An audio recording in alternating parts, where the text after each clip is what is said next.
This is the stripper. I've had this one day. Will not strip at all, not even grip onto the wire. And now to show the crimping. The wiring is all done according to the TIA 568B.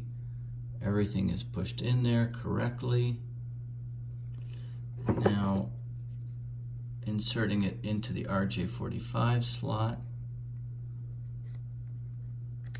all the way till it's flush.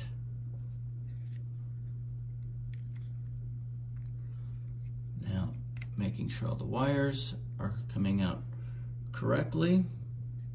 And now a cut and a crimp.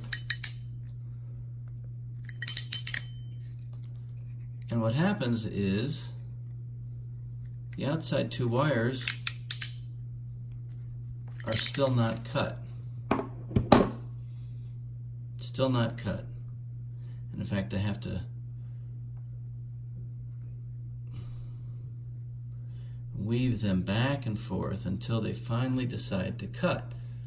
So something is wrong with the blade or the way that the cutting works, because I've put this in multiple times and it absolutely does not cut the 1 and the 8 slot wires at all without a lot of extra work. And then you see up close, it's not even a clean cut. It's actually quite messy.